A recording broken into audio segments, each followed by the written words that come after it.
Welcome to the Vertical MRO Podcast, where we dive into the world of helicopter maintenance, repair, and overhaul. In each episode, we talk with the technicians, engineers, and experts who keep helicopters flying. Because at the end of the day, no maintenance, no mission. Welcome to the Vertical MRO Podcast, brought to you by Vertical HeliCASTS and in partnership with Vertical Magazine. In this two-part Vertical MRO Podcast series, I sit down and talk with Zina Hullings, the management analyst at the Ontario Police Department Air Support Unit, Eric Weidner, who was the Ontario Police Department Air Support Unit commander before retiring in 2016. Zina is the recipient of the prestigious Blades of Valor Recognition of Service, Courage, and Flight Award, an honor that celebrates 20 extraordinary professionals in the fields of aviation, helicopter emergency medical services, and public safety, who've demonstrated outstanding courage, innovation, leadership, and unwavering commitment to saving lives. Zina Hullings has had a transformative impact on operations within her unit. Her deep understanding of aircraft capabilities, maintenance programs, and operational needs allows her to effectively bridge the gap between technical requirements and mission demands. She's been instrumental in managing the acquisition and integration of new aircraft technologies, which have significantly enhanced safety, efficiency, and mission effectiveness. Despite having no initial aviation background, Zina's proactive approach to learning about airframes, maintenance programs, and aircrew operations has empowered her to oversee complex aircraft procurement efforts, including the purchase of multiple aircraft and upcoming additions. Her leadership ensures that maintenance operations run smoothly, that aircraft are equipped with the latest technology, and that all operational gaps are identified and addressed. Her ability to coordinate with various departments and stakeholders, all while maintaining a focus on safety and performance, has elevated the standards of the entire unit. Through her meticulous management and dedication, Zina has set a new standard for operational readiness. Be sure to look for additional podcasts on the Vertical HeliCASTS platform and articles in Vertical Valor magazine highlighting the other 19 incredible recipients of the Blades of Valor Award. These individuals exemplify the courage, innovation, and leadership that define the very best in public safety aviation. Thank you to our sponsors, Robinson Helicopter Company, Vertical Aviation International, and Anodyne Electronics Manufacturing. Yeah, there's a lot to that. You brought up, we don't skimp on things. If something needs to be replaced, we're going to do that. And that's where it kind of comes to you. It's great that we want this thing, but how do we get it done? We got to have the budget for it. So talk about some of the challenges that you have in your position, making sure that the funds are available to purchase the things that need to be bought and what that looks like. Well, going back to what I said, you definitely have to have the budget for it. And that's when the mechanics are really good at maintaining everything. Fitz normally comes down to me and he'll say, okay, this is what we're forecasting that needs to be replaced. And he says, maybe it'll be $400,000 or something, an engine overhaul. Then I need to sit down and go, okay, this is where we need to talk with our budget people and the PD and the LT and sit down and go, okay, we don't have these funds, but somebody has to get the funds because this has to take place. Otherwise, we have a helicopter sitting. So like anything, there's just always all these little obstacles, and the communication aspect works because you're consistently in communication with the chief or the LT, letting everybody know, okay, has anything changed? And then you have the unexpected costs that pop up. And that's the challenging part. Yes. Is the unexpected, right? There was no line item designated for this thing. Correct. Like I said, it's a $400,000 item now. How do we add that in? I always remember when I think it was a bird strike, and a bird had hit the blade, and we had to replace the blade, and it was like $75,000. And you're sitting there going, "Oh my God, that's an unexpected cost. You didn't anticipate, but." Yeah, I think we called Kevin the Birdman after that. But it's things like that you really have to stay on top of. Yep. I mean, I do the budget day to day, and I'm always on top of it. And I'll always review it against like quarterly reports and notice that there's some discrepancies. But that's on top of doing everything else, paying invoices and making sure everything gets in on a timely manner. Also taking time to say, okay, how much is left in the budget for unexpected costs? So it's a juggling act. Yeah. The level of detail that you oversee is insane. You think about down to the penny where things are being. You have to. And not just that fuel. Think about keeping track of how much fuel we go through and how much we spend on fuel, and every drop of gas. Jet A, you probably have an idea of where it came from and where it went. Well, and that's another challenge is you can't predict what the cost of jet fuel is going to be. So there were times where jet fuel would jump 30 or 40 or 50 cents. Well, on a tank of gas, that's a lot more. But when you're talking about 65,000 gallons, 50 cents, that's a significant amount of money. And so we would always run, for some reason, really thin on our fuel budget. It was always like at the bare minimum. So any potential change, it was a cause for alarm, because we were kind of always at the limit. And I think finance did that intentionally. One of the things that my predecessor did, Brad Schneider, was we had traditionally always done a 1-year budget forecast. And unfortunately, in aviation, you have these huge ebbs and flows because of things like engine overhauls and gearbox overhauls and things like blades and things like that have a limited lifespan. You can have 1 year where it seems like you're replacing 90% of the parts on the helicopter, and then the next year, virtually none. And so you might have this huge maintenance cost 1 year, and the next year it's hundreds and hundreds of $1,000s less. And what Brad did was say, what I'd like to do is a 3-year forecast. And so, because what would happen would be the year that everything was due, they would be running around trying to figure out where the money's going to come from, robbing Peter to pay Paul. And it was always this exercise in hysteria. And so what Brad did was appeal to finance, which finance people love flat projection graphs. They hate these EKG things where the spikes go way up and down. It's true. They like a really smooth line that goes across the paper. So he said, if you'll give me what I need on the years that are going to be more, if I can come to you and say, hey, this year I'm going to need more than I thought, he said, I'll level out this thing for you so that you can look at a 3-year projection and start planning accordingly. And I will try to stay as close to that as I can. And they were all over it. They couldn't adopt it fast enough because they loved the idea of being able to plan something 3 years in advance. And so that was a big deal, was because what it allowed us to do is we would always end up, almost always, with more money than we needed. Yeah. But the agreement was, if we give you money back at the end of the year, you don't penalize us for it. You don't, because in a lot of municipal, state, federal agencies, the standard operating procedure is, oh, you didn't use this money this year? Well, guess what? You don't get it next year. So true.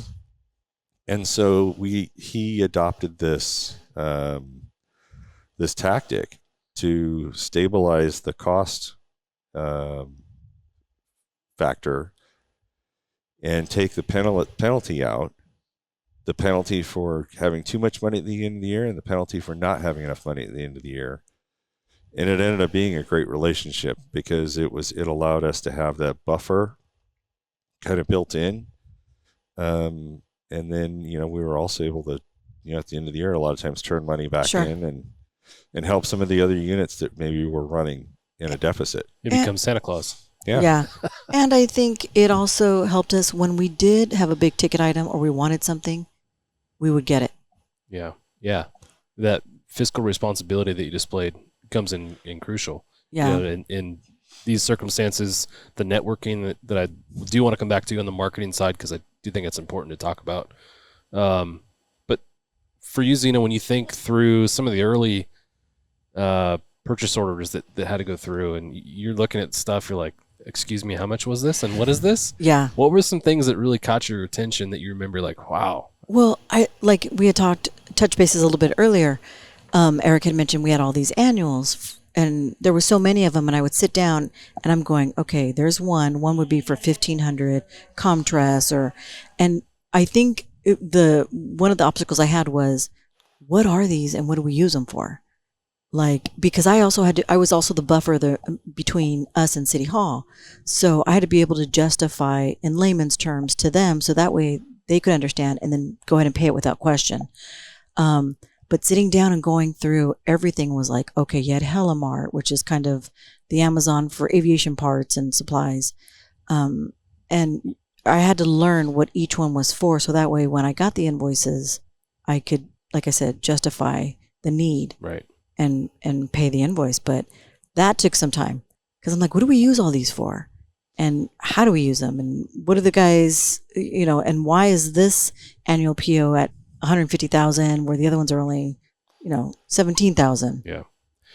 For the, again, DOM or head of department, head of agency that's looking for a Zina, who exactly like you has a lot of experience in all these things except aviation. What advice do you have for that leadership as far as bringing someone like you in and providing the training and education needed to make you successful in that role? I have to be honest. I think it's not something that you can be trained on. Like, okay, let's go to this aviation training. I'm going to learn everything about air support agencies and be good to go. I think you really have to have the drive and want to do it. Mm-hmm. And be able to know you're going to help the unit grow. And I think once you can kind of get that basis and be able to communicate certain things and have an understanding of what your day-to-day operations are, then it'll be a nice career to roll out and enjoy. Yeah, I think what you're highlighting is something that I love about our industry is the passion that people have to be here. Because what you're describing is you've got to want to be here. You've got to have the passion and desire and drive to go and figure these things out on your own, because you want to succeed, because you see the missions that are happening and you buy into that, and when we think about the people required to make each successful mission possible, it's mind blowing, from the very inception of a part being built and the R&D that goes into that part to the construction of the aircraft and the mission equipment, and then just operationally here, think about all the stuff that goes through your desk and through Aaron and Fitz's desk, and then the supervisor's desk, and then ultimately the last folks involved in the aircrew. And for some reason, the aircrew is always the crew that they're getting the accolades for the thing that just happened, but they don't realize that Zina is actually the one, and Aaron and Fitz, the maintenance personnel, are the ones that actually made this all possible. It's definitely a team effort. It truly is, and you have to have a good rapport not only with who you're working with, but because this is a small unit. You have to be I feel comfortable enough if I need to go to Fitz and Aaron and say, okay, again, we can't go this route, but we can go this route. Mm-hmm.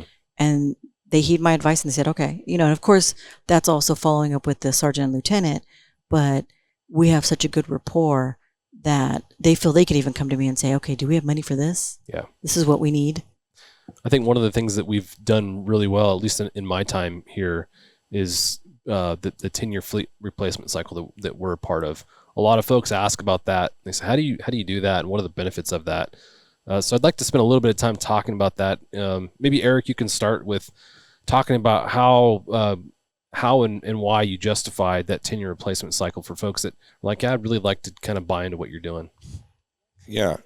Well, ours was, it's not a 10-year cycle. It used to be a 10-year cycle. It's really like a 7 to 5 or 6 to 9 year cycle. But the idea behind it wasn't so much the time frame. It was the allocation of the money. And so the city created a capital improvement account specifically for aircraft. And the idea was they would take a certain amount of money every year and put it into that account. And when we needed to purchase an aircraft, the money would already be set aside. And that's traditionally not the way it's done. It's, we need an aircraft, now we got to find the money. And that's not knocking anybody, but that's just the way it is because you tend to put off those things that are really big ticket items. At the time, we had a city manager that was super fiscally responsible and very, very forward-looking. And he came up with this idea that for these big ticket items, we were going to have these accounts, and the money would be in the account in advance of us needing to buy it. And then the decision to buy would be made based on a business decision, not a need. So if it was good business and it made sense, we have a helicopter that we're really only thinking about keeping for another year. But if we keep it for that full year, during that time, we're going to have to do an engine overhaul. Or do we get rid of it now and take that engine overhaul money and roll it into the new helicopter? Or do we spend the money on the engine overhaul and then turn around and sell the aircraft and never enjoy or recover any of that money? And so that was really the motivation behind it. And what it gave us the latitude to do was make these decisions based on what the correct decision was. So there's times where, you get to the 6-year mark or the 4-year mark or whatever it is, and based on the writing on the wall or the writing in the logbooks, you can see a trend that's happening. Listen, if we can replace a helicopter here, it alleviates all of these other potential problems. And so let's do that. And so that's kind of how it came about. They continue to this day, trying to keep these capital expenditure accounts built up so that when it's time to do it, they can make that decision based on whether it's the right decision as opposed to based on whether or not they have the money. Yeah, that business decision also leads into always ensuring you have the most effective and efficient aircraft, the most reliable aircraft, all the things that go with that to make all the missions possible that we support, which is huge. As as a TFO and a pilot here, I was spoiled with the things that we had, and I say spoiled, I'm not like in a bratty kind of way. The city's taken really good care of not just air support, but the department as a whole over the history of my time, at least with Ontario. Very fortunate to have had a chance to work here. But for you, Zina, you've been a part of a lot of different aircraft acquisitions. Talk about your experience there. How many of you, off the top of your head, how many have you been a part of? 3. What were some of the challenges and what were some of the things you enjoyed about that process? Well, all 3 have been different. So that was a challenge in itself. So there's never really been consistency, but I can't complain because I've learned something new from each transaction. And I also learned something new because when we got consistent with the H125s, still learning, I'm like, well, why? Why do they all have to be H125s?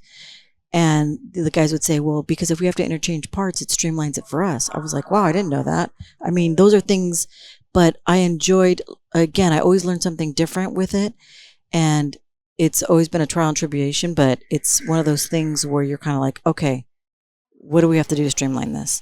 And, I would make notes and document everything and make binders for each helicopter sale and purchase. And that also helped. But it's still changing to this day. I mean, our next acquisition is probably going to be different than the last one. So you just got to roll with it. And again, it helps to be very communicative with City Hall and everybody involved. And what's interesting, and when I think back on the 2 that I was here for, you'd have a question about something that this new aircraft may or may not have. I think the first instincts go to unit supervisor and be like, hey, Eric, what's this thing? But we realized that actually Zina's the one that would have the answers. You talk about your binder. I remember seeing your binder and it was full of notes. And so you became the SME when it comes to that aircraft purchase and acquisition. So your hand is in all these helicopters in this hangar, which is really cool. When you think and look around that you've had a big role and impact on all this stuff. Well, thank you. Well, and I have to be honest, the reason why I do keep binders too is we have a lot of blackouts here at Cable Airport. So, I mean, when the computers are down, I just pull out a binder and say, okay, I'm old school. I got it in a binder and I can reference it. So, which helps. On the topic of aircraft acquisition, Eric, your time, you had the opportunity to be a part of quite a few of these, and I think you saw the benefit of the ergonomics, developing the ergonomics and the interior of the aircraft in a way that made not just the TFO's job effective and efficient, but the pilots as well. Talk about how that experience kind of parlayed into where you are now with CNC and a little bit about what you guys do at CNC. Thank you to our sponsor, Robinson Helicopter Company, the choice for unrivaled safety and reliability so you can accomplish any mission with confidence. For more than half a century, Robinson has been at the forefront of the helicopter industry. From the R-22 to the R-66 turbine, Robinson makes helicopters accessible so more people can accomplish more missions. Climb higher. For additional information, visit www.robinsonheli.com. Yeah, so the interesting thing was we transitioned into the B2 platform, which is now the H125 in 2002. I wasn't in the unit yet, but I was an alternate.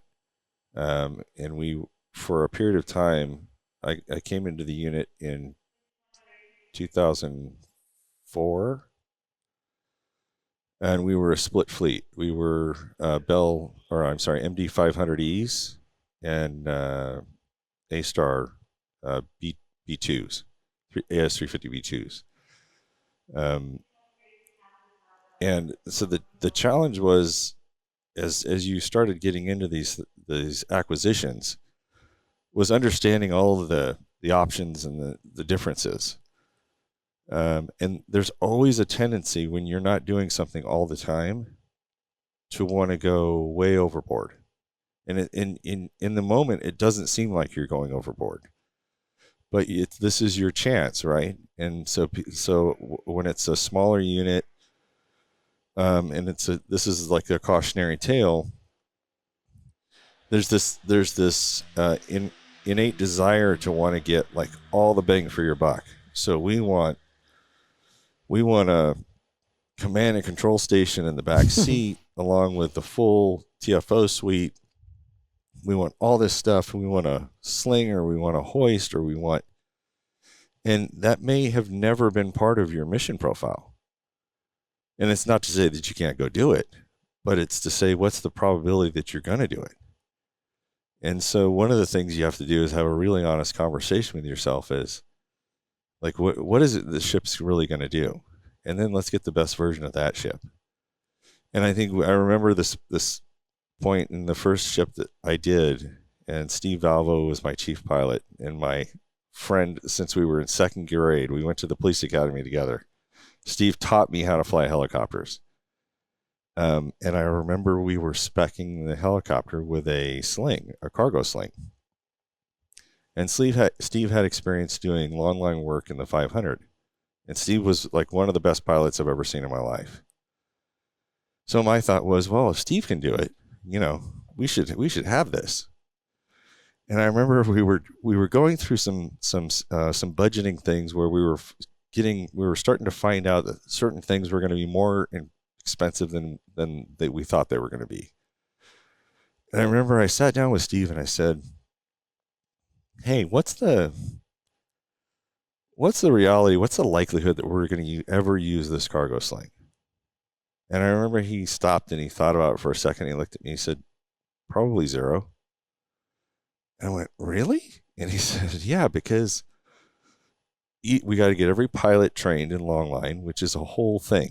He says, and then you've got to do recurrency constantly because it's a really perishable skill.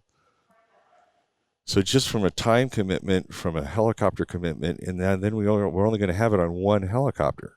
So everybody's got to get trained. Everybody's got to constantly go through recurrent training for this thing that we might use when we don't even know when we'd use it.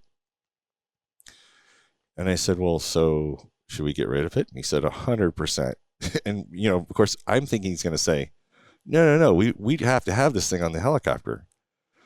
But that was kind of this epiphany where we said, hey, and I think we had this discussion where, hey, let's go back to basics. Let's get this thing done so that it will do what we want it to do and not what everybody else tells us it should do, or what we think it should do. And so the process in that first acquisition that we did was pretty smooth, and I think we were really happy with the finished product. And so then after I retired, we started a company called CNC Technologies, and we basically do airborne reconnaissance, surveillance, and information gathering in airplane platforms and helicopters for law enforcement, federal agencies, governmental agencies, all over the United States and around the world. And we don't manufacture anything, But the idea behind what we do initially is we will come in and help you design the equipment specs for these aircraft, because these equipment lists have gotten so long and so comprehensive and so complex that you really have to have an understanding of how this equipment operates and how it interacts. I'm still learning. Yeah, and it's in the really common thing that happens is you get agency A that gets this brand new helicopter, and it's got every bell and whistle on it. And it just so happens that agency A goes out and does almost everything under the sun. And so nobody really considers that when they're looking at this helicopter. They're just seeing all the really cool stuff on it. Well, 6 months later, agency B has an opportunity to buy a helicopter. So agency B maybe calls us and says, hey, we'd like you to come out and help us design this helicopter. We already know what we want. We just want exactly what agency A got. And so what we say is, well, let's come out and let's talk, and let's have a real discussion about what your mission profile is. And invariably, 9 times out of 10, usually 10 times out of 10, it's a different mission profile. Sometimes slight, sometimes drastic. But the idea of taking that same helicopter and plugging it into agency B wouldn't be happy at the end of the day.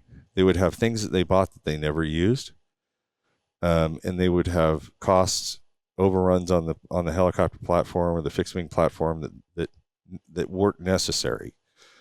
And so part of what I did and part of what we do translates in that way, because we're that voice that comes in, and when you're saying we really want this thing, we say, when will you ever use that?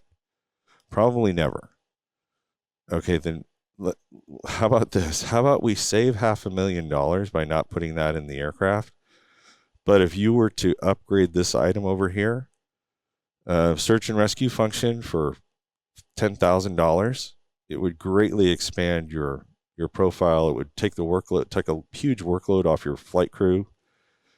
And so when we get these agencies that then they go along with these recommendations, they understand that what we're doing is looking out for them. What we want them to have is the exact tool that they need, because we also do service and support. And so if it's going to break or if it's going to malfunction, we're going to be the ones they call. And so what we want them to have is the most streamlined, robust, efficient product that they can have, because that leads to less breakdowns, less calls for troubleshooting and that sort of thing. Yeah, I'm going to pause there for a minute on the troubleshooting side of things, because I remember sitting in this hangar and having an issue with the camera or some component of the mission equipment, and you'd have 3 different manufacturers' equipment kind of pointing fingers at each other saying, oh, it's this company's fault. No, it's that company's fault. And I remember after CNC was launched, calling CNC and having you all remote in, and you guys somehow figured out through pure magic they could streamline the process. Yeah, and it didn't require 5,000 different phone calls. It was literally, hey, can you remote in and help us figure this out? And, the breadth of knowledge that our maintainers have is absolutely amazing. Not only the mechanical systems that they have to be knowledgeable in, all the avionics in the aircraft, but now the mission equipment on top of that. So to take even just a portion of that off their plate, if it's just the mission equipment, I think that's so helpful, because again, the troubleshooting that goes into just the mission equipment alone can be overwhelming, So love that you guys do that. And it's just the idea that you have a partner in that challenge, right? So from our side, we like the idea that we have the partners in the maintenance crews, or a lot of times it's flight crews that have interest in the systems. And so if we can foster that, we now have somebody that we can get on the phone with, or we can get on FaceTime with, or we can remote into the ship and be on the cell phone. And we have somebody that understands what we're going to start looking for. And we have somebody on that side that also has an understanding of the overall end game and what some of the glitches are that come up in these things. So when you can have that thing, now if it comes down to it, somebody's going to get in a car or on a plane, and they're going to end up in that hangar putting hands on that helicopter or that airplane, and that's inevitable, and it's in a lot of cases it's necessary. But if you can do it by remoting in and figuring out that some settings have been adjusted incorrectly, and then they can go fly, that's the best case scenario. Yeah, that's huge. And see how resourceful that is, because even that would save me a step, because now all this unwanted aviation equipment that guys don't need or use for the helicopter, I'm stuck trying to figure out how do I surplus it. Yeah, which is a whole nother obstacle with the city and trying to get everything, because it's city-owned property, so you can't just throw it in the trash can. Plus, it's aviation stuff, so yeah. A lot of it's kind of mission critical equipment, right? You have to have it to fly, or at least you want to have it to fly. I think everything maybe outside of the radio. If you don't have a radio, you're dead, right? But right. But some of the other stuff you want to have it, but it alleviates you having to maybe figure out how to find money to ship a camera gimbal from here to their facility to fix the stuff. That time-saving aspect of it is huge. And the other thing is, a lot of the stuff, not a lot of it, some of it has been purchased with grant funding. So there's camera systems, there's mapping systems that get purchased with grant funding. And so those things carry attachments with them. They carry stipulations with them. And there's also ITAR restrictions, which is International Trade Agreement.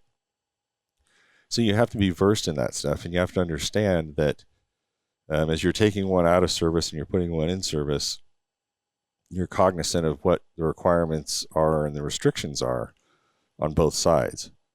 And then the goal is, we always say we're agnostic with regards to types of equipment, because we deal in all types of equipment, and we don't care what it is. We just want to get what's going to work for you. So, you have Ford people, you have Chevy people. Either one is fine with us. We just want to make sure it's set up so that it maximizes what you guys are trying to do. What's interesting is I feel like a lot of what you guys do as far as the recommendation of mission equipment is kind of contrary to everyone's typical experience when they go shopping for something they like. You go to the car lot, and I've never met a car salesman who's like, "Oh, you don't need the top of the line model.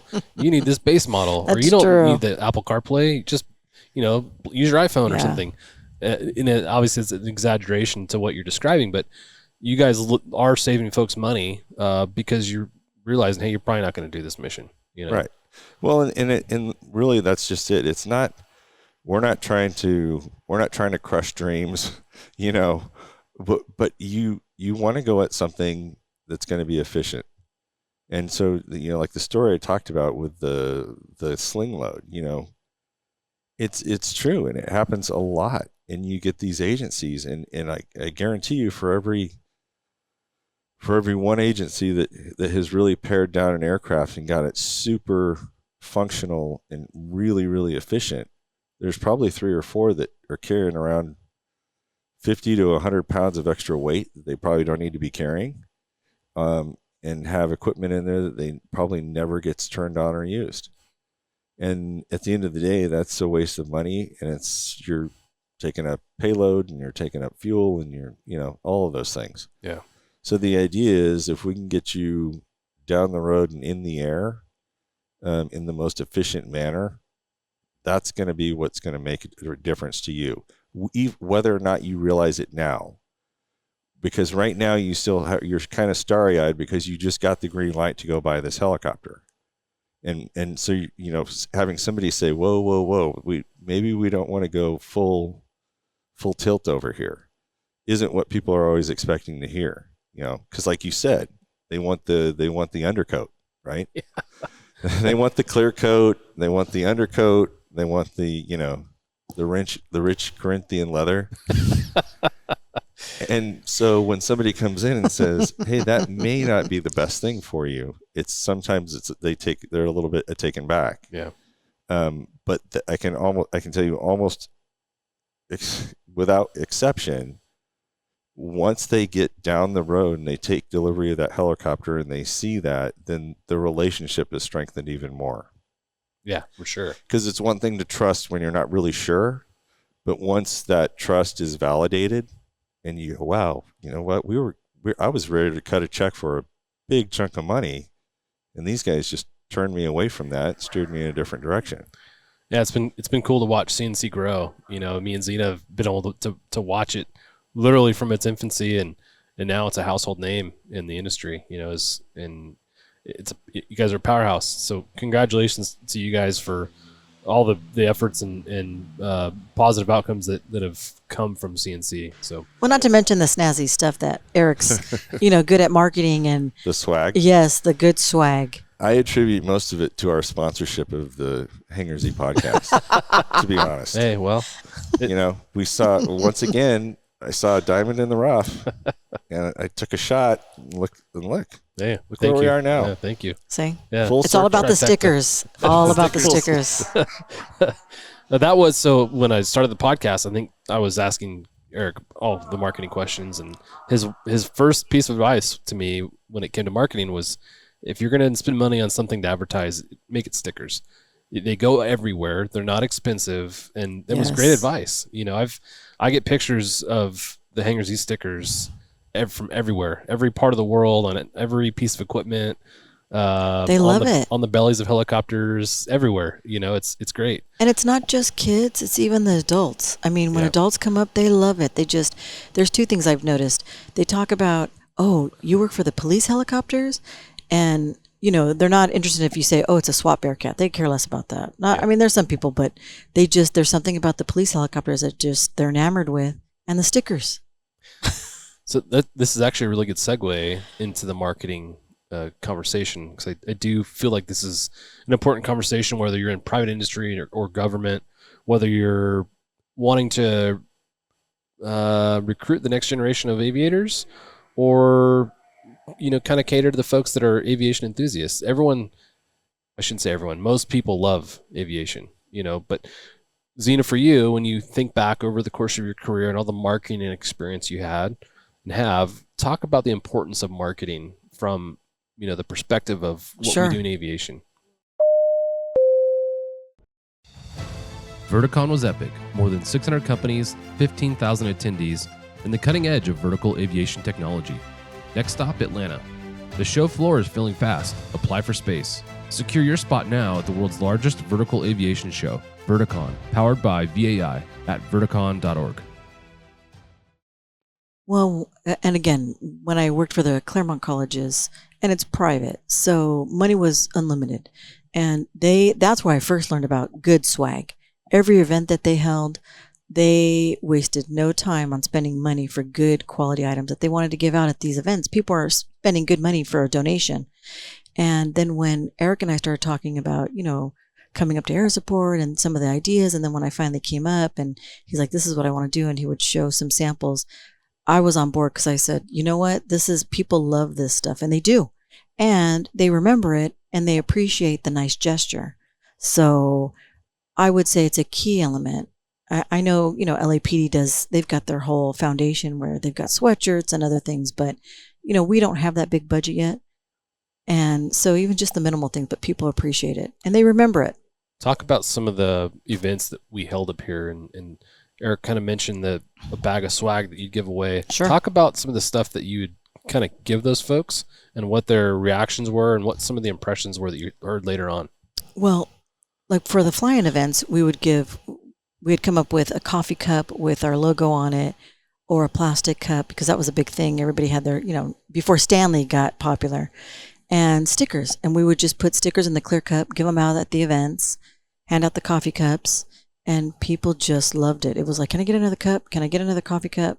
I mean, now we've upgraded to Yetis, but, that's next level. Yes.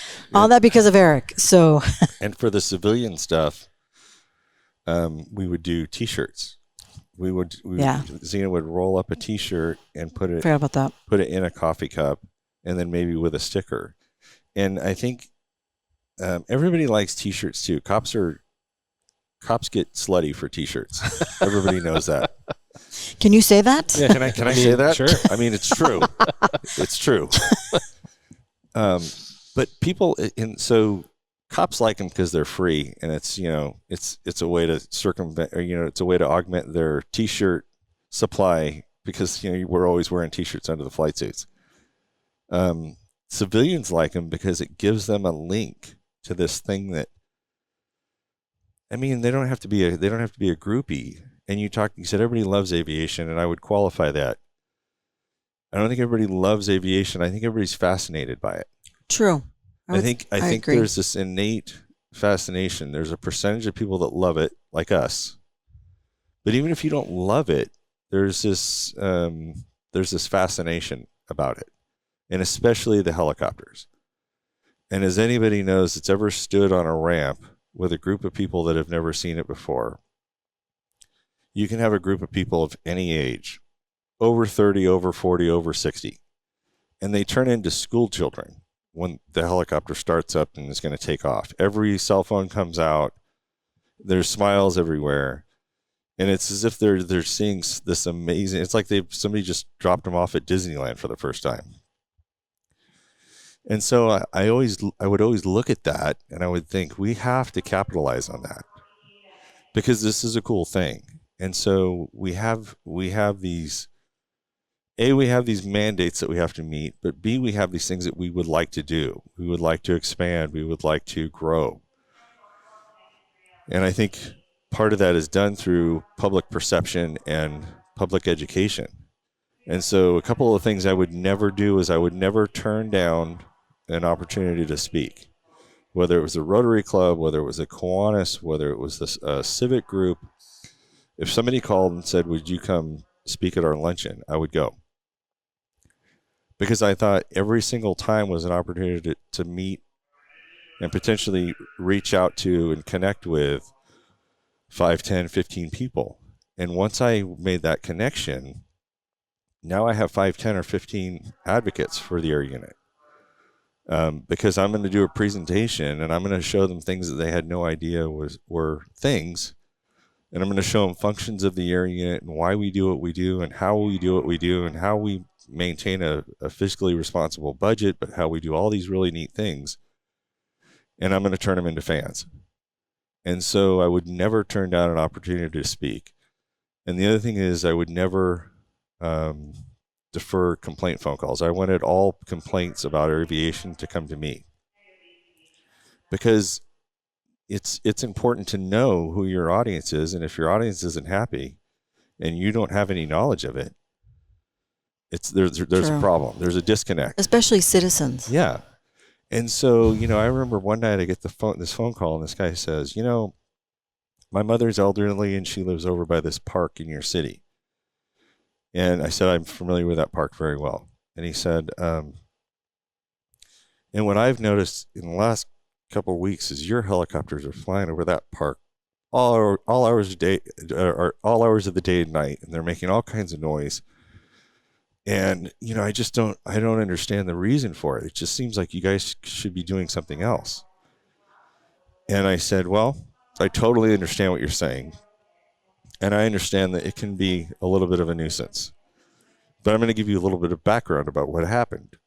That park has experienced a dramatic increase in crime. And there was a homicide there 3 weeks ago. So in response to that, the air crews, every time they go up, are told to keep an eye on the park, to fly around it, to make their presence known. And I said, and in the last 2 weeks, the crime stats on that park have plummeted. I said, I would say at night, it's almost safe enough to take your mother and walk her through the park. And I wouldn't have said that 3 weeks ago. And I remember there was a little bit of a pause, and he said, I had no idea. And I said, well, nor should you, unless you're privy to all of the crime statistics. But I want to be forthright and upfront and tell you what's going on, because you have a righteous concern. But he said, well, I appreciate you taking the time to take the phone call and explain to me what's going on. Never heard from the guy again. And I knew I wouldn't, because he asked a valid question and he got a valid answer. And so frequently when people call and they ask, and we'll qualify valid question, sometimes, as everybody knows, sometimes the questions aren't super valid, but to the person it is. And I think just the fact that they get a response from somebody that is just trying to give them somewhat of a valid response to their question goes a long ways to mitigating further complaints and animosity. It's the personal interaction. Right. Yeah. And so that was why I always, in marketing, there's this thing, and they always say the magic age is number 8. And that's if you can get to a child and influence them before the age of 8, they'll carry that influence with them through the rest of their life. And the other thing that was interesting that I learned was, if you can get a child from a family on your side, the percentage that child will convert that family to their perspective is incredibly high. And I was like, that can't be right. But it was true. And so if you could go to these schools, or if you could go to these events, and you could hand out stickers and you could interact with people, it was, in my opinion, as important as almost anything else we did. And the other part of that is, when people see the helicopters flying up in the air, they see that it's a machine. It's not a person. But when you're at a static display and you have police officers standing there, and they're coming up to meet Officer Gray or whoever it is, and you're having this interaction with them in this dialogue, suddenly the next time they see that helicopter, it's not a machine. It's Officer Gray. Right. Now, whether or not you're in there is immaterial, but from that point forward, that's what they're going to quantify it as something they know and someone they know. And so that was another big part of what I believed was important, was humanizing what we do and connecting with these people, because when you do that, the support grows. And so, yeah, that's huge. It's funny you bring up the noise complaint issue, because we just talked about that in the recording. I think if it wasn't this week, it was last week, talking about noise complaints and how, if you field those calls, and we use an example, how sometimes, and actually I would say most often, you take someone who's a naysayer and they become a proponent of your program, And I think I remember a couple instances where somebody had called in to complain, and all of a sudden they're up here through Citizens Academy, or they're here for some other reason, and they're now a huge supporter of our program. Something I want to move to for a minute is, talking about swag, the stickers, the cups, the shirts. Everyone's like, yeah, that's great. You can spend money on these things, but what's the return on investment? And we've talked about how marketing your unit internally and externally is so important. I think everybody kind of comprehends the importance of external marketing, making people aware of your program, like we talked about, whether you're somebody complaining or whether you're at a public display. But talk about the benefits of internal marketing, as far as, Zina, for you, when you've got somebody you need to contact in purchasing at City Hall, the benefit of having a pre-established relationship, somebody who's got an air support mug or cup on their desk, or the air support calendar, or the vertical poster behind. Like, talk about what your experience has been and why that's important. Well, it's very important because it keeps that open communication, and it helps them understand, like, when I need something to go through, whether it's, a new contract or an invoice or a high dollar amount item, they're able to understand. Like, if I bring them up here, it's easier to explain, but if I say, okay, this is what it is. This is the crane that helps the helicopter when the guys are doing maintenance. And then after their visit, I'll give them swag. I'm like, hey, feel free to take some junior wings or stickers for little ones. And then they're kind of like, it really gets them excited. And then they're like, thank you. Hey, can I bring my other coworker up? And I said, sure. So I don't know what it is. It just, like Eric always says, they're kind of enamored with it and they're fascinated and they enjoy it. They're like, wow, a t-shirt, a cup. Oh my God. And then, and then for me, when I go through City Hall and I see somebody's got a cup or a mug or even our wing stickers, it just makes you feel good. And it's just kind of like, okay, this is why we do what we do. Yeah. To, let them know, hey, we're on the same team and we're here together. Yeah. Talking about the crane, if I was, I envision myself in, the purchasing department and someone's talking about a crane. I'm like, is this a big thing that has a hook on it? That's like, what is this? But to come up here and see it, you're like, oh, I now understand what you're talking about and why it's relevant. And believe it or not, I do have them come up because, like anything, staff changes. And then you have to retrain the next person that, somebody retired. And I'll say, come on up. That way they can visually see, okay, this is the hangar. This is how things function. And this is why we can't have any hiccups or obstacles. We got to push stuff through, and then they get a better feel of it. And they're like, wow, okay, now I get it. Yeah. A lot of that, Eric, I learned from you and saw and see the value in that. We've all learned from Eric. Yeah, it's true. Mhm. Yeah. I mean, Yeah. talk about from your perspective some of these things. Thanks to our sponsor, AEM, a leading manufacturer of trusted special mission avionics for law enforcement, aerial firefighting, and utility operators. Visit aem-corp.com and learn how AEM's digital communication and loudspeaker systems, avionics consoles, radios, and specialty audio products can support your most demanding missions. Well, I think I learned the importance of it when I took over. I felt like I was trying to take a sip through a fire hose. So my learning curve was incredibly steep, and I realized that if I could minimize shortfalls or minimize problem spots, it would make things a lot easier. And I use this example a lot. We had a credit card that we used to buy gas. So we would go fill up a fuel truck on a credit card. And I mean, it wasn't uncommon to have, $5,000 fuel bill on the credit card. And at the end of the month, the fuel bill would come, and it would be on average between maybe $25,000 and $35,000. Which is chump change. So I would get this bill that had been mailed to the police department, or it had been mailed to the city, then forwarded to the police department, and then routed to air support. So if I got the bill on a Tuesday and I verified and validated all the charges on there, signed it, and sent it to Zina, who then would take it to a captain, have it signed, and then send it back to City Hall to be paid. If I got that bill on Tuesday and I got it to Zina on Wednesday, it would be late every single month. And the next month, the bill would show up and there would be a $5,000 late fee on it. And I remember thinking, this can't be right. But every month. And I remember I would ask the people in purchasing, like, hey, is there a better way to do this? Because this seems excessive. No, it's just the process. And, it's, they used to say, we calculate for it or something like that. But that didn't help me because my budget, the money still came out of my fuel budget. Whether they calculated for it or not, it was still money that I was paying because I couldn't get this thing paid in time. And so this went on for probably 4 or 5 months. And, some months the late fee would be $7,000, $8,000, $10,000. And so I remember I called I think at the time it was Chevron was the fuel provider. I called Chevron and I talked to somebody in their credit card department. And I said, hey, I need to change the mailing address of the credit card statement.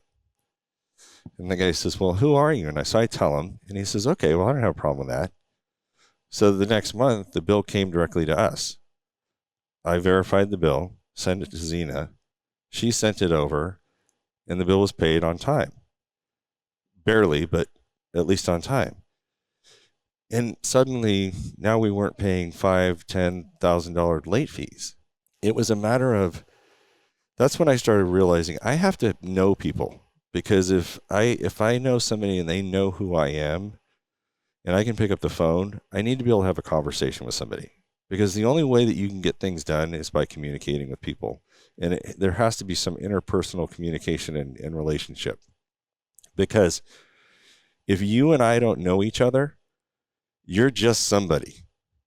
But if I know that you're Jon, and we've talked about Shauna, and we've talked about Linda, now there's a personal connection. So when I come to you and I say, I've got a problem, it's much harder for you to go, well, that's not my problem. Yeah.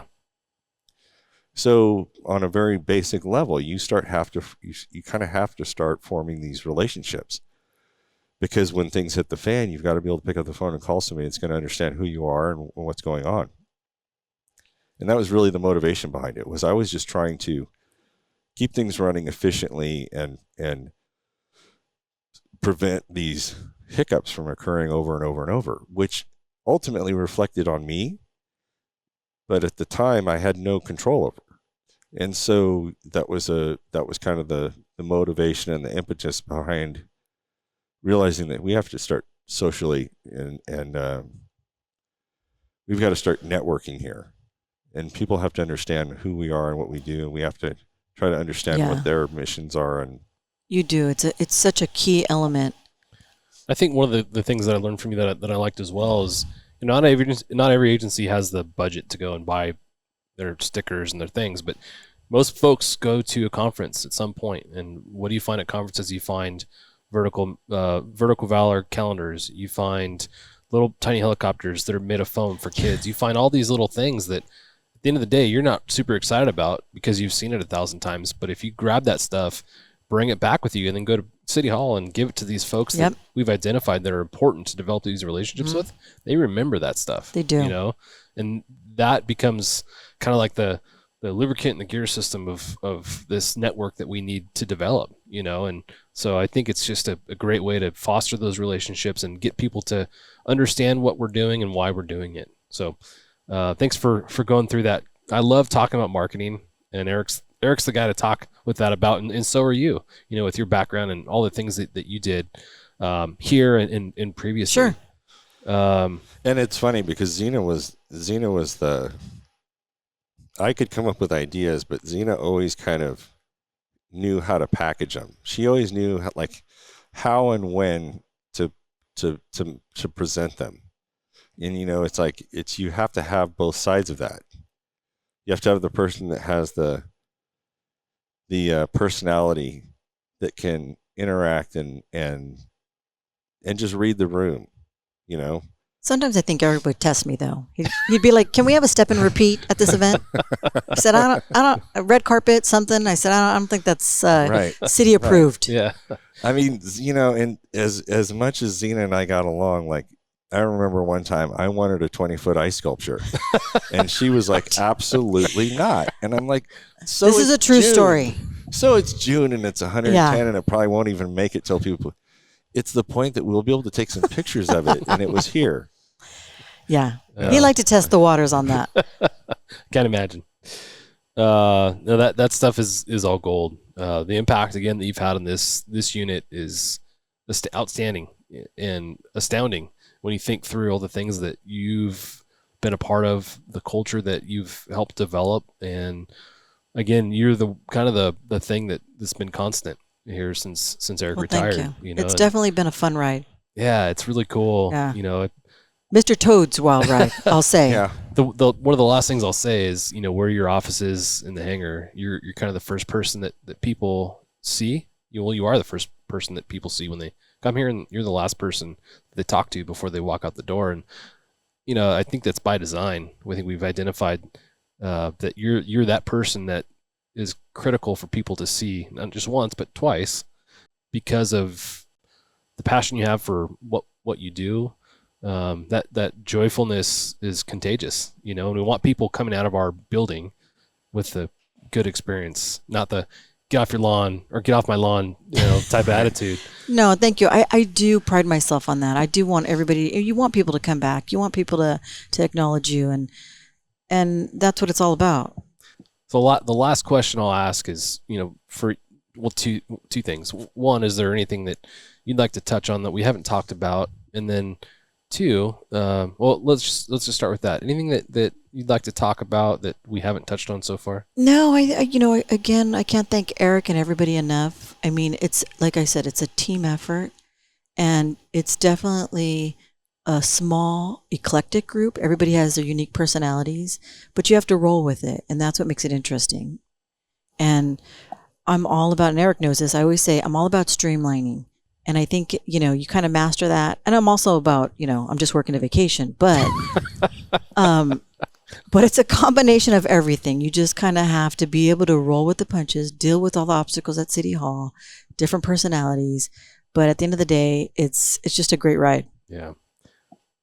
Next question. What advice do you have for young Zina that's coming into this position behind yourself, for the new person who has all this expertise and everything except aviation? What advice do you have for that person?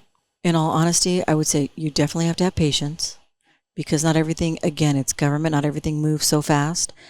And you really do have to be able to communicate regardless. I mean, there's certain things that come up, and whether it's a negative phone call from a citizen or something's not getting paid or a vendor calls, you definitely have to be able to, you feel comfortable enough to communicate and be open with everybody and go, okay, hey, we need to sit down. This is something we have to talk about and address the issues.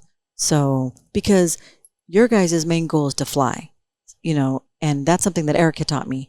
And I'm just the day-to-day operations so that they can fly. I handle everything else. So You make it possible. Yeah, exactly. She is the wind beneath our wings. Sounds like a song. I was waiting for that all podcast, and I felt like the clouds parted right then. Hopefully I read that right. That was on a note. If that was awkward, I apologize. But well, like the guys always tease me, and I laugh about it. But they said, "Oh, Ms. Z does everything but fly." Yeah. And if I could fly for you guys, I would. But you don't have time to fly, Zina. Yeah, you got too much other stuff to do. That's right. plus, I think I may not be good at it. I'd be talking too much. So That's okay. Well, Eric, going to you. Any last thoughts or topics you'd like to touch on? I was just thinking about this, and as part of this whole thing that we've talked about, and Zina adding this whole different perspective and level to the unit. I think one of the things that I really appreciated about her was I had always had this philosophy that it's a great day at air support, right? yes, Zina? it sure is. Zina got it, and it was from this shared experience that we had, but it was a real thing, and It was. and That was our mantra. the idea was your worst day in air support is better than somebody's best day in patrol. So what nobody wants to hear is the bad day you're having at air support. Because it's like you calling your friend who's at the Four Seasons Resort in Maui, and they're like, well, it was a little bit cloudy this morning, and when the room service breakfast showed up, the eggs were slightly on the cold side. And you're like, dude, it's 110 here, and I'm sweating right now, and it's 3 a.m. Like, I don't want to hear you complain. Well, that's the same thing. And so the idea is, when I think my big thing is, was people don't want to hear us. They don't want to hear about our problems. They're calling us for a reason, and our job and our goal should be to figure out how to give them what they're looking for. And what I really appreciate about Zina was she was so integral in making that, conveying that attitude. And even when the guys would be grumpy and pissy, Zina, she that's when she digs through her desk and gets out her team mom hat and suddenly she appears with like orange slices. You need some candy, kid. That's it. Raise that blood sugar. Your blood sugar's in the basement. Here, It's really Upland Donuts. Yeah. Upland Donuts. Have a cookie and suck it up. But in all seriousness, like that was I really appreciated that, because it was, there were times when you needed a helper, there were times when you needed a partner, there were times when you needed actually somebody to take the lead. And Zina filled all of those things almost intuitively. Yeah. And someone to tell you no. And somebody Yes. to tell me no. In a good way. Yeah. And then I'd hand you a Snickers bar. Yeah. Which most of the time would land. Sometimes I would act like I didn't hear. I was suffering partial hearing loss that day or whatever. But most of the time, yeah. I think I would walk into Zina's office and see her rocking back and forth saying, it's a wonderful day to air sport. It's a wonderful day to air sport. Yeah, that's it. It beats Red Rum. Behind the scenes, it's complete bedlam. And the lunatics are running the asylum. But when people call and from the front, everything's under control. I love the lighthearted part of that. Would laugh at it, but you have made a huge impact on not just the culture of the pilots and mechanics and TFOs here, but throughout the city and throughout the region through the things you've done. So thank you for your impact. Thank you for everything you've done for me. Thank you. I could always count on Zina to make sure I was going the right direction. I think you probably put some notes on my shirt pinned with instructions for Shauna, my wife, to make sure I did something. But you honestly have held this unit together for a long time. So thank you for doing everything you do and for making all these missions possible. Oh, well, thank you. I can't say how honored I am to I was shocked to hear the news of an award, but I do appreciate it. And I would read the nomination letter that came in, but it is long. And, I just will say that it was very well written, and it very well it brought me outlined. to tears, I have to be honest. So you're right. It was, nobody likes to toot their own horn, but I do appreciate it. Yeah. Well, you've done a great job, so thank you for everything. I was a little bit perturbed, I have to be honest, because I think to this point I was the president of the Zina fan club, and I feel like somebody's taking a run at me. And so it was a ghostwriter, Eric. It was your ghostwriter. It's completely and 100% deserved, and I can't say more about Zina or offer a higher opinion. She couldn't have been more qualified for that nomination. Yeah, came at the right time with the right qualifications, the right attitude, all the things you needed to make this all work, So yeah. On that, thank you guys for taking time out of your day. Thank for you. Skipping dinner to hang out with me and talk about the things that we love, which is helicopters and aviation. Thank you to Vertical Valor. Thank you for creating this award program that really looks at the hard work that people are putting in, not just on the aircrew side, but behind the scenes as well. As we've heard the things that you do and the maintenance personnel do on a daily basis make everything possible. So on that, we'll catch you next time. Oh, thank you. Cheers. Stand by for a message after a word from our sponsors. Thank you to our sponsor, Robinson Helicopter Company, the choice for unrivaled safety and reliability so you can accomplish any mission with confidence. For more than half a century, Robinson has been at the forefront of the helicopter industry. From the R-22 to the R-66 turbine, Robinson makes helicopters accessible so more people can accomplish more missions. Climb higher. For additional information, visit www.robinsonheli.com. Verticon was epic. More than 600 companies, 15,000 attendees, and the cutting edge of vertical aviation technology. Next stop, Atlanta. The show floor is filling fast. Apply for space. Secure your spot now at the world's largest vertical aviation show, Verticon, powered by VAI at verticon.org. Thanks to our sponsor, AEM, a leading manufacturer of trusted special mission avionics for law enforcement, aerial firefighting, and utility operators. Visit aem-corp.com and learn how AEM's digital communication and loudspeaker systems, avionics consoles, radios, and specialty audio products can support your most demanding missions. Thank you for joining us on this special two-part series of the Vertical MRO Podcast, brought to you by Vertical HeliCASTS in partnership with Vertical Magazine. We've had the privilege of sitting down with Zina Hullings, the management analyst at the Ontario Police Department Air Support Unit, whose dedication and leadership have truly transformed our unit's operations. Zina's journey from no aviation background to a pivotal leader overseeing aircraft acquisition, maintenance, and mission success is an inspiring testament to her innovation, perseverance, and unwavering commitment to public safety. Her efforts have elevated safety standards, operational efficiency, and the overall effectiveness of her team, making her a deserving recipient of the prestigious Blades of Valor Recognition of Service, Courage, and Flight Award. We'd also like to thank Eric Weidner, the former Ontario PD Air Support Unit Commander, for sharing their insights and experiences. Be sure to look for additional podcasts on the Vertical HeliCASTS platform and articles in Vertical Valor magazine highlighting the other 19 incredible recipients of the Blades of Valor Award. These individuals exemplify the courage, innovation, and leadership that define the very best in public safety aviation.